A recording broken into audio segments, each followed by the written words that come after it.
আজ শুক্রবার ২৯ ভাদ্র ১৪৩১ বঙ্গাব্দ ১৩ সেপ্টেম্বর ২০২৪। আজকে সূর্যাস্ত সন্ধ্যা ৬টা ৩ মিনিটে এবং আগামীকাল সূর্যোদয় সকাল ৫টা ৪৪ মিনিটে। ধেয়ে আসছে দেশের দিকে প্রবল শক্তিশালী মহাবৃষ্টি বলয় ঢল ২০২৪। এই আপডেটটি সম্ভাব্য আবহাওয়া প্যারামিটার সমূহ বিশ্লেষণের উপর ভিত্তি করে সতর্কতামূলক একটি পূর্বাভাস। এর সাথে পূর্ববর্তী বৃষ্টিবলয় শ্রাবণী এর তুলনা করে অতিরঞ্জিত চিন্তা ভাবনা থেকে বিরত থাকুন। ওয়ালটন টেলিভিশন মাত্র ২৫,৪৯০ টাকায় পাচ্ছেন গুগল টিভি। বৃষ্টিপাতের দিক থেকে বৃষ্টি বলয় শ্রাবণীর তুলনায় এই বৃষ্টি বলয়ে কম বৃষ্টির সম্ভাবনা রয়েছে এবং এই পূর্বাভাস প্রাকৃতিক কারণে যে কোনো সময় পরিবর্তনযোগ্য।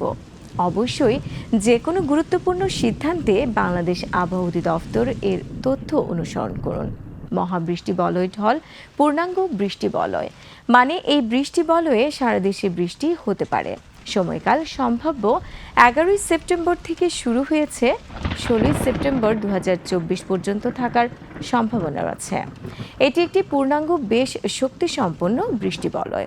ঢল সাধারণত সেই সকল বৃষ্টি বলয়কে নামকরণ করা হয় যে বৃষ্টি বলয়ে অল্প সময়ে দেশে সর্বাধিক বৃষ্টি হয়ে থাকে। এটিও একটি নীরব বৃষ্টি বলয়, মানে এই বৃষ্টি বলয়েও দেশের অধিকাংশ এলাকায় সামান্য বজ্রপাত হতে পারে। এটি চলতি বছরের ১২তম বৃষ্টি বলয় ও এই বছরের চতুর্থ মৌসুমি বৃষ্টি বলয়। এই বৃষ্টি বলয়ের প্রথম দিকে দেশের পূর্ব, দক্ষিণ পূর্বাঞ্চল ও পরবর্তীতে সারা দেশে সক্রিয় হতে পারে। সর্বাধিক সক্রিয় এলাকা চট্টগ্রাম, সিলেট, বরিশাল, খুলনা বিভাগের সকল জেলা। এছাড়া দক্ষিণে বেশি।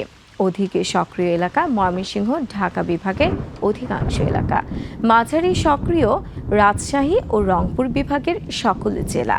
বৃষ্টি বলয় ঢল চলাকালীন সময়ে বেশি সক্রিয় এলাকায় বেশিরভাগ সময়ে আকাশ মেঘাচ্ছন্ন থাকতে পারে এবং উক্ত এলাকার অধিকাংশ বৃষ্টিপাত হতে পারে একটানা দীর্ঘস্থায়ী, যদিও মাঝে মধ্যে বিরতি নিতে পারে।